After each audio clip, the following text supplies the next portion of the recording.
Hello everyone, welcome back to the channel. So in this video, we're finally going to review the YieldMax dividends for Group A. Some of them were really shocking and surprising in both directions, but we'll go into that. And apologies that it's taken this long. I wanted to have this out, early yesterday morning, but didn't happen. So nonetheless, let's just go over them now. Okay, so we came close again on several of them. So Berkshire, we estimated 57 cents. We came really close. The actual was 61 cents. And we're looking at columns J and K. Let me do a tech check. There we go. All right. So columns J and K. Make these a little bit bigger here. Okay, so for Berkshire, 57 cents. Actual was 61 cents. That's like as close as you can get without being right. And then the next one, Crash, we estimated 16 cents. It was 19 cents. Feet, we estimated 81 cents. It was $1.36. So a lot higher than we thought, which we like to be higher, not lower. 5E, same thing, 89 cents estimate, 120 actual. And then Google, we estimated 30 cents. It was actually 45 cents. OARK, we estimated 26 cents. It was 38 cents. So far, they're all exceeding. Oh, yeah, you like the shirt, huh? So far, we're exceeding what we estimated. For SNOY, though, we didn't. We estimated 70 cents, and the actual was 46 cents, which was very much in line with last month. Something seems off, though, because the volatility suggested a higher dividend on this one. Now, for TSLY, I'm going to spend a little bit of time on this one. We estimated 26 cents. We came very close on the estimate. The actual was 30 cents. Now, last month, the actual was 39 cents. So TSLY keeps dropping. And I was just going over this earlier on a one-on-one session that I had this afternoon. By the way, if y'all haven't booked those, I highly recommend it. They're going really well, giving a lot of people a lot of good trading ideas and, ways to regrow. In some cases regrow, but in a lot of cases to just grow to begin with. But I've had people reach out to me that, like lost everything in 08, lost stuff during COVID, and, we're helping them build back. So it makes me feel good, makes them feel good. It's a win-win. So definitely take me up on that. Anyway, so TSLY, what we were discussing, this is the problem. Okay, so me personally, so I invested almost 80,000 in TSLY. If you add up everything I put into it, I've made about 55,000 in dividends. I haven't quite updated the last 2 or 3. And then what's frustrating, because the share price keeps dropping, because I know the underlying, right? The share price keeps dropping. So I'm still down even after all the dividend payouts, and in a record bull market, I'm still down like 5,000. So the more the dividends fall, the longer it's going to take just to break even on this fund. So with that being said, that's TSLY. So I want to make a note that the dividend keeps dropping. For TSMY, I estimated 41 cents. It was 95 cents. So it was like more than double. For XOMO, I estimated 20 cents. It was 23 cents. So for all of them except for SNOY, including YBIT, we estimated 28 cents. It was double what we estimated. It was 54 cents. And then we have another one, RBLY, which I believe is for Roblox. That one is forthcoming. We didn't get a dividend yet on that one, but we soon will. So there's the percent differences. Knock yourselves out. And then what we also do, so I annualize the dividend. So annualized for Berkshire would be 7.95. For Crash would be 2.53. And then for Feet would be 17.66. For 5E, 15.57. And then after 5E for GUI would be 5.84. For SNOY, 4.89. For OARK, 5.92. I'm sorry, I got them backwards. For SNOY, 5.92. For OARK, 4.89. And then here's the thing, folks. Look at TSLY. So it's still like a 56% or 50% yield. I have the percentage right here. It's showing 61. It's actually lower.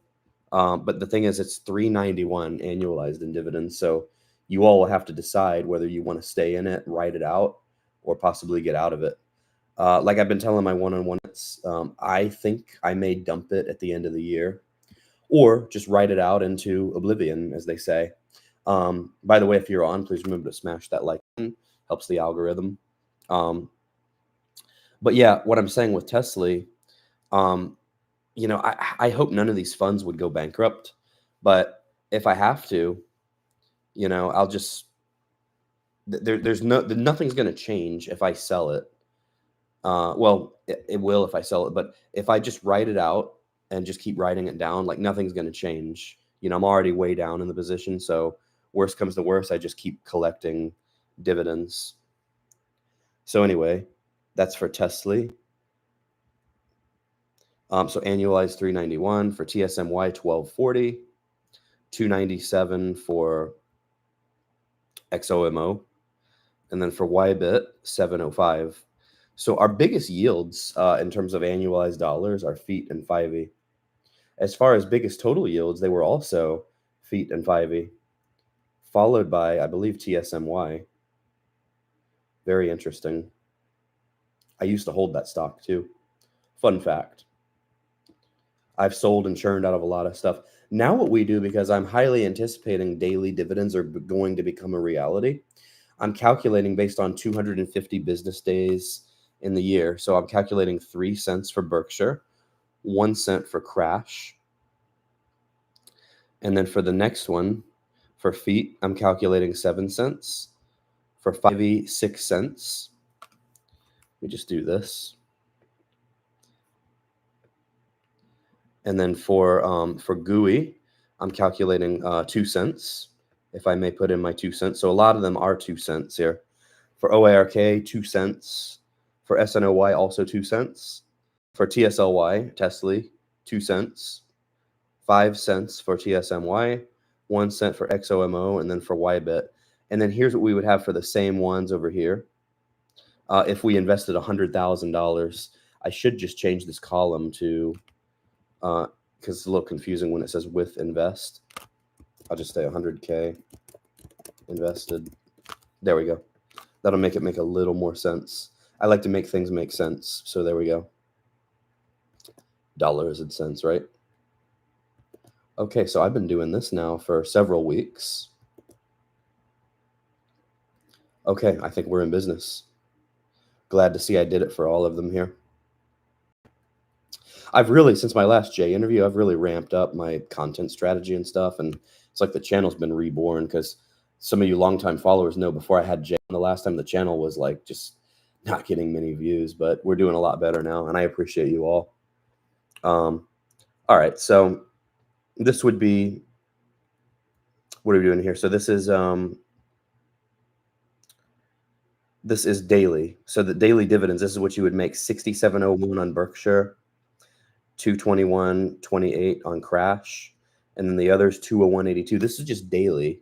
If you had $100,000 in these funds, this is what you would make daily. 161.70 in the next one, 178.68 in the one after that, 222.24 after that, 150.26 for the next one, 203.20. That's for TSLY. 306.25. That's our biggest daily payout. And then 99.02, and then 262.86. So in a basket of these funds, if you say you had $100,000 invested in each of them, which there are 11, so you would need like 1.1 million, but you would make basically per day $2,074 on these. That's pretty good, I would say. And what's ironic, it's eerily similar to last week's. So for last week's, it was almost the same number, 2,074 and change. So your best one in terms of like daily payout actually be TSMY. What a shocker there. But several of them, like we've got 1, 2, 3, 4, we've got 6 of them that are above $200. So I think that's incredible. Now what I want to do, hey, Pay the Pipers on, welcome. What are your thoughts on SMCX? I know it's going to come back. In fact, if you all paid attention to the market today, SMCX came back $5 a share. Let's go look at that real quick. By the way, smash that like button. All right, so let's go look at SMCX real quick because it was down to like $35. And once Pay the Piper said something, once he said something, because I know he's a market mover. So as soon as he said something, I knew it would come back. And sure enough, it did, because he pointed out on the Discord this afternoon. Oh, and Connell too. So I have trades open in Connell as well. Okay, so for SMCX, let's go over here. So you'll notice it bottomed out today at like 35 something. The 52-week low is still 1680. So if we look over a year, this bad boy is very volatile. We bottomed out around November, which was after the election, which you would think SMC would have soared. But no, it was down to like 1680 at one point. And then, because SMCX, they had the controversy over their, documents and filings and all that. This fund started out really high. This fund started out at like $400 back in August and then completely crashed. If this ever got back to that, we'd make a fortune. But see, it's had these like major pullbacks and it's never quite recovered. Like from October 29th, it's never gotten back to where it was there. But it will have short-term run-ups. Like in January, it got to like 125. If it does that again, we'll make a fortune, of course. But I'm hoping this pullback here, because this is the most significant pullback we've had since February. And it came back from there. It came all the way back to basically 71.86. So we do have in the short term, it does meet its objective. But in the long term, with the daily reset and everything, oh, here we go again. With the daily reset, we have that. I'm sorry, folks. I just can't get my shit together. But with the daily reset, we have this changing all the time. So, we've lost quite a bit. But in the intraday, or during the day, we went from basically 35 to 40. So unfortunately, I'm completely maxed out in terms of my leverage. Yeah, I know. I have to click. I do this every day. You'd think I learned by now, but like if I don't immediately go to the screen, it shows a black screen. So long story short, the most modern technology, we have to do the most primitive things, which makes total sense, right? We're in the 21st century. You'd think things would be more advanced, but they're not. And that is what it is. We're supposed to have a positive mindset. So it's just like YieldMax, people like 10-cent ulti dividends more than six-figure options income. Speaking of that, I just caught something I didn't finish covering. So the weekly dividends, I didn't go over the weeklies. Let me do that real quick, and then we'll get back to SMCX. We're way off topic. I know most people don't care about SMCX because that involves making money with options and it's not dividend income. So I know most people don't care. So let's go over what most people actually do care about, which is weekly YieldMax income. So Chippy was 39 cents, GPTY was 30 cents, LFGY was 44 cents if we round up. So we were close to our estimates on those. If you haven't checked those out, definitely go back and watch that. QDTY was 27 cents, RDTY was 24 cents, SDTY was 20 cents, Ulti 10 cents. We nailed that one. 8 cents for YMAG, and then 14 cents for YMAX, 14 cents and change. And then these are the payouts over here. Oh, did I do it? Did the screen? Hopefully not. All right, folks, should I continue? Are you all having fun? I want to go over SMCY and I want to do some TSLY analysis too, because what I want to point out is how the underlying Tesla in November, Tesla came back to its all-time highs, and we didn't see TSLY recover. Welcome, Pirate Justin's on. Now it's a party. All right, so we did that. So that's the, those weekly dividends are staying pretty good, I would say. Now I'm going to really pay attention like a hawk here. Go back to SMCX coverage, and almost sounded like something else. Say that fast, right? Okay, so I'm maxed out in terms of my leverage on, because I opened up a really dumb trade. Some of you probably know what I did. I should have waited like a week for a pullback. And I think, let me know in the comments for those of you all that trade options. Let me know what you all do. What is your strategy? Because believe it or not, like I'm not perfect. I still learn stuff every day myself. Like I learn, to not let my screen go black for more than a minute, even though I still do. Yeah, well, did you do the same thing? Because what I did, I made a nice gain in SMCX. Um, if you keep asking me, I'm just gonna strike the screen. You know what it is. But anyway, I just have to be careful because one of your buddies, he likes to just cherry pick my mistakes, and then they make their little, I call them the mean memes and stuff. So I try to have a thick skin, but sometimes it just gets a little over the top. All right, so smash that like button, you all. I know there's at least 5 of you on that are communicating with me. So, okay, SMCX. Yeah, I made a great gain in it, but I got a little greedy. And then when I saw it run up, I honestly thought earnings were going to beat. But I realized like I'm human like everybody else, and who knew who knew what earnings were actually going to do. It's a 50-50. It's a crapshoot. It's not as bad as like the craps table, but sometimes people say it is like gambling, but it's when you get greedy, you can get burned. But with the strategy though, okay, let me show you all this because I was going over this earlier today too. I wear multiple hats here. Okay, what tab? Not this one.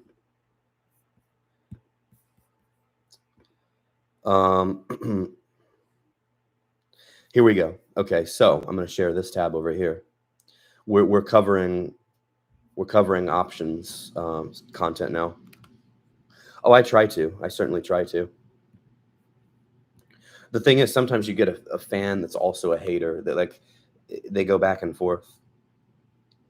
Okay, so with SMCX, just say at a $70 strike price, say you open 20 contracts, that would basically be 140,000 in the fund. But basically, here's what's neat. So today you could take in 61,000 in premium by September, and then it would only actually be costing you 79,000. So guess what, folks? Your strike price, the price you would actually own the fund at would be less than what the fund is currently trading at, which is the genius aspect of the strategy. So in my opinion, and of course I'm testing it out to the maximum extent, but you can't really lose on this strategy. That's my true and honest opinion. So right now, if you were to open the trade at this strike price, you would collect like 61,000 in premium. So what I'm probably going to do is pair up basically and kind of dollar cost average what I'm down. And I think in the long term, I'll be okay. Best case scenario, I may even make more money than I thought, which is never a bad thing because this strategy has gone very well this year. So SMCX, and apologies for my rants here. Imagine this. Imagine if we bought puts today instead of selling puts. If we bought puts, we probably would have made a fortune on that end. But the thing is, honestly, if you asked me 2 days ago, I thought they were going to beat earnings. I was completely wrong. Let me look at what were the details? Where did they go wrong? Where did they freak people out so much? Weak results and disappointing guidance. You kind of see all these like trite remarks and stuff that people that write articles make. Okay. I mean, I would say you guys know me. I always buy at a dip. So they're saying, would you buy now? Okay, face the sharp sell-off after its fourth quarter earnings report disappointed investors, 117%, blah, blah, blah. Guidance fell short, raising fresh concerns about slowing growth and tighter competition. The competition is certainly a headwind, but I am a believer in this company. This company has done well over like the past year or so. I think they put a static chart into their article. Let's see, key beneficiary of artificial intelligence, which AI is just getting started. So I think we'll be fine.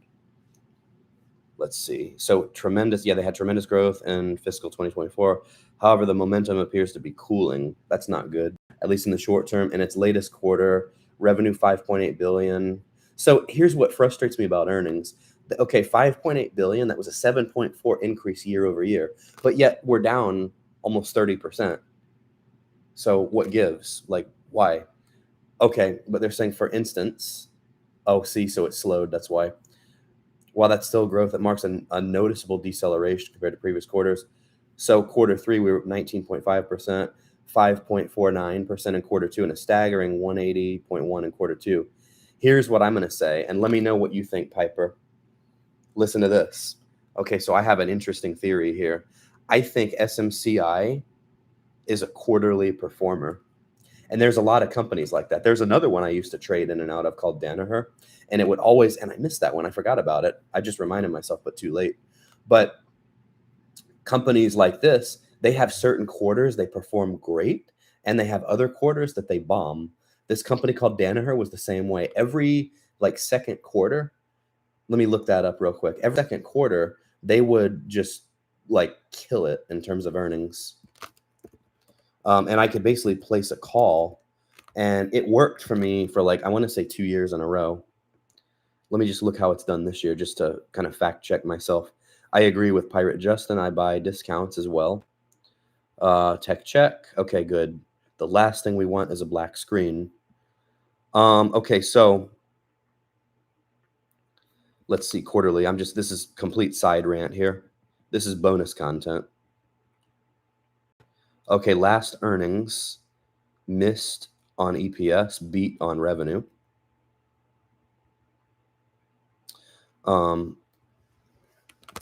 Since April, well, this is the market as a whole. I'm testing my theory here. Basically, every quarter, you'll see over the last like 5 years. See, like in June, they had this huge run up here, and I made money off of this one, June of 2021. They went from 214 to 294. And then 2022, even though 2022 was an abysmal year, they did almost the same thing that summer. 2023,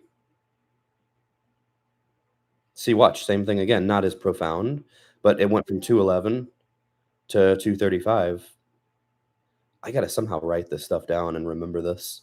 And then in 2024, well, we had a big run up because the whole market kind of tanked in October that year.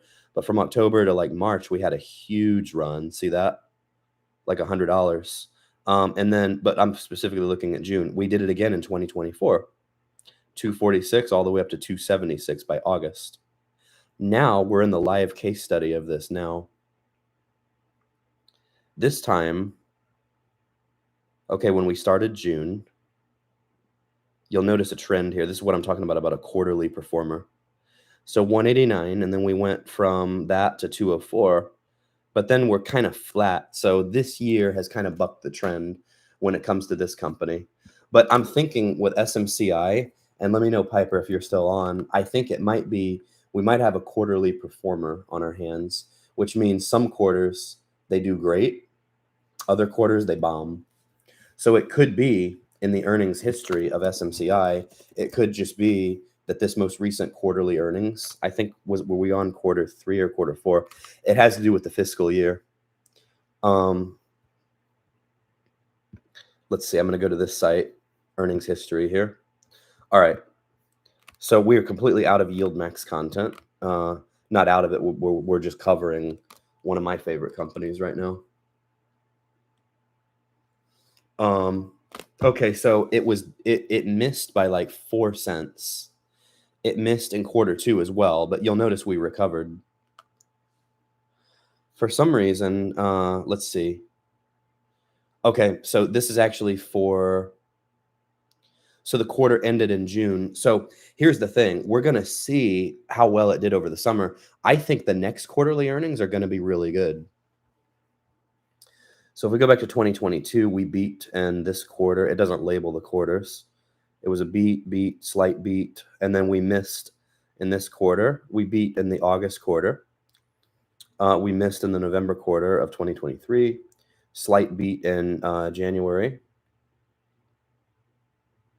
So, I'm looking, I really don't see, this is just in terms of EPS, of course, we need to look at, other metrics. But in terms of EPS, it wasn't that big of a beat that led to the huge run up in the stock. So we see April 30th. I mean, that was decent, but not life-changing. And then in August, it crashed. So that was the announcement date. So we didn't have another announcement until like basically February. I think that had to do with their documents and that controversy they had. All right, this isn't exactly what I'm looking for. Let me go over to the NASDAQ site. Let me see, am I sharing this one? Okay, I am. Yeah, implied volatility, 100%. There's a lot of it today, right? We got to juice it. Okay, so the projected earnings, look, I mean, we're projected to be higher, each quarter. There's a little bit of a pullback projected in quarter one. But my theory, like I'm saying, I think this is a quarterly performer. Let's see.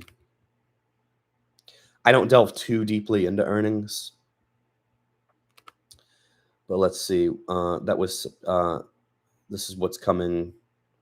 So the next fiscal quarter ends in September. So that's based on what's happening right now. We had a little bit of a tanking, but you guys got to keep in mind the stock has been up consistently ever since like June. So watch.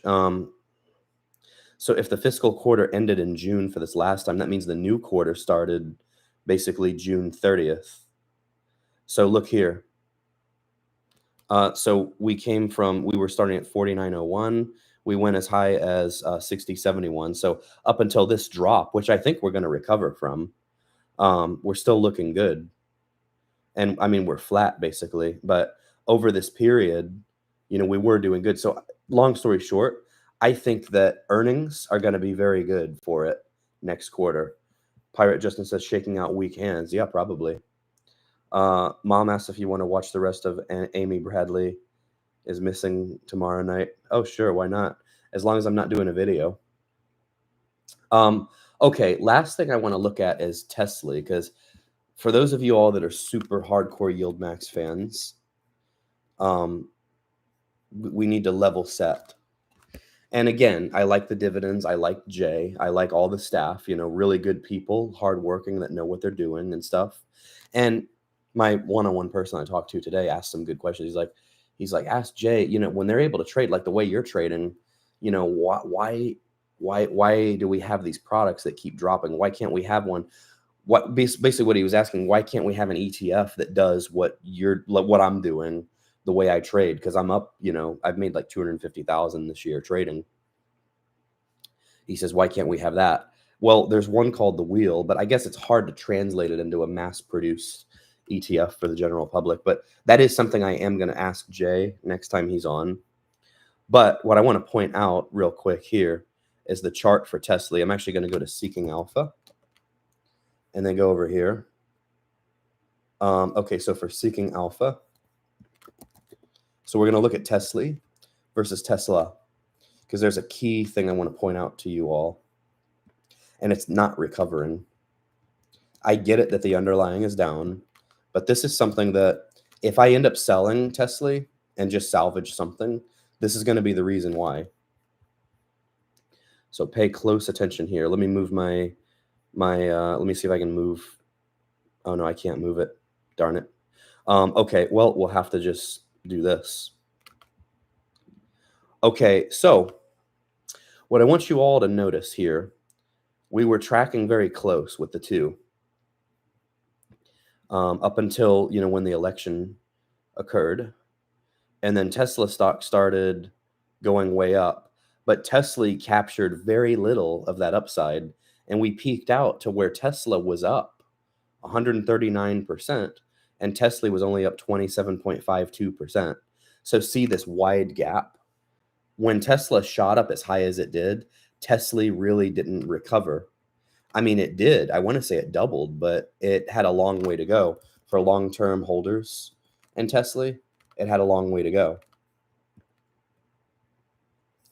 But Tesla stock basically got back to its all-time high. In fact, it set a new high.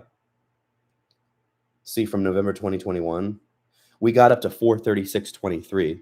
So what I said, folks, I said if the underlying surpasses its prior high and the YieldMax product still doesn't get back to where it was, then it's not something I personally want to be in.